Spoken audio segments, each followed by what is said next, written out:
পররাষ্ট্র মন্ত্রণালয়ের হৃদয়ে রক্তক্ষরণ করে। কতগুলো মানুষ সীমান্তে জীবন দিলে মনে হবে এদেশের মানুষকে নির্বিচারে গুলি হত্যা করা হচ্ছে। কতগুলো মানুষের জীবন ঝরে গেলে মনে হবে বন্ধুত্বের নাটক করে আমার ভাইদেরকে তাদের মূল পরিকল্পনার অংশ।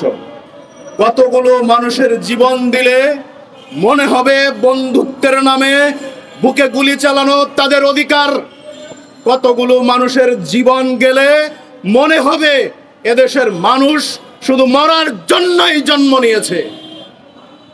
একটু প্রশ্ন রাখতে চাই, না হলে দিনের পর দিন রাতের পর রাত আজকে 52 বছর যাবত বাংলাদেশের মানুষকে নির্বিচারে সীমান্তে গুলি করে হত্যা করছে, কিন্তু একবারের জন্য 52 বছরের কোন সরকার কেউ ভারতকে ডেকে বলতে পারেনি যে কেন আমার দেশের নাগরিকদেরকে নির্বিচারে পাখির মতো গুলি করে হত্যা করা হচ্ছে। আমরা একটু জানতে চাই, কি অপরাধ এদেশে জন্ম নিয়েছি বলে, কি অপরাধ করেছি এদেশের সন্তান হয়ে যে আমাদের উপরে নির্যাতন নিপীড়ন চলবে থাকবে, আমরা তার কোনো বিচার পাবো না। আমরা জানতে চাই, আপনারা কি সরকারি দায়িত্বে আছেন শুধু মিষ্টি মিষ্টি কথা বলবেন, তাদের সাথে বসে চা কফি খাবেন আর তাদের সাথে শুধু সাক্ষাৎ করবেন, সেই জন্য কিনা আমরা একটু জানতে চাই। আমরা একটু জানতে চাই আপনাদের বন্ধুত্ব কি আমাদেরকে তাদেরকে সুযোগ সুবিধা করে দেওয়া কিনা, আমরা একটু জানতে চাই আপনাদের কাছে।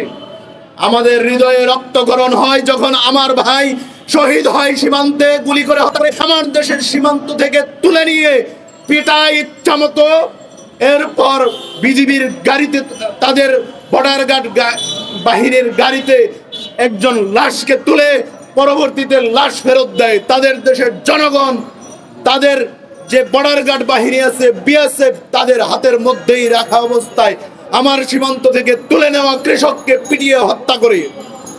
আমার হৃদয়ে রক্তক্ষরণ হয় যখন আমার দেশের নাগরিককে নির্বিচারে হত্যা করে আবার বন্ধুত্বের নাটক করে। আজকে বলতে চাই, ভারত এক ছলনাময়ী রাষ্ট্রের নাম, ভারত এক ছলনাময়ী রাষ্ট্রের নাম, যে ছলনাময়ী রাষ্ট্রটি যখন তার নিজ দেশের মধ্যে মুসলিম নিধনের পরিকল্পনায় নেমেছে, সেই ইস্যুটাকে ঢাকার জন্য পরিকল্পিতভাবে পাকিস্তানের সাথে যুদ্ধ পরিস্থিতি তৈরি করে আবার সেখানে যখন পেদানি খায়, পেদানি খাওয়ার পর বাংলাদেশের নাগরিককে হত্যা করে সেই ইস্যুটাকে ঢাকার চেষ্টা করে এই কসাই মুদির চরিত্রই হলো এটা। আজকে খুব কষ্ট লাগে আমার দেশের নাগরিক, আমার দেশের সরকারের ক্ষমতায় বসে থেকে আমার দেশের জনগণের ব্যাড ট্যাক্সের পয়সায় যাদের বেতন হয় তারা মিষ্টি মিষ্টি তাদের সাথে কথা বলতে পারে, কিন্তু জবাব চাইতে পারে না।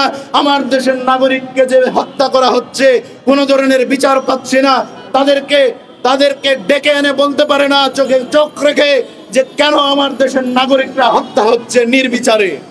সর্বশেষ একটি কথাই বলতে চাই, যদি আপনারা না পারেন, যদি হত্যার বিচার না চাইতে পারেন, আমরা বলবো আপনারা ক্ষমতা ছেড়ে দিবেন। স্বরাষ্ট্র উপদেষ্টাকে বলবো ক্ষমতা ছেড়ে দিবেন, পররাষ্ট্র উপদেষ্টাকে বলবো ক্ষমতা ছেড়ে দিবেন। আমার দেশের ক্ষতিগ্রস্ত একটা পরিবারকে, একজন মানুষকে সেখানে বসিয়ে দেব, কিন্তু আপনার থেকে শত গুণে ভালো করবে।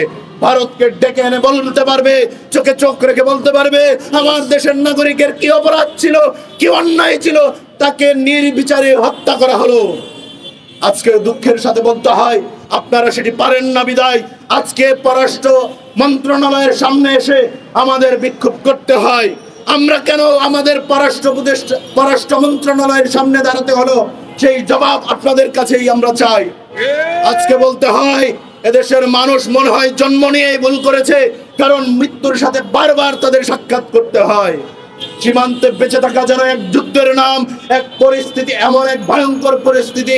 আমার দেশের নাগরিকরা সেখানে কৃষি উৎপাদন করবে, জমিতে চাষ করবে, সেখানেও তাদেরকে সেই সুযোগ দেওয়া হয় না।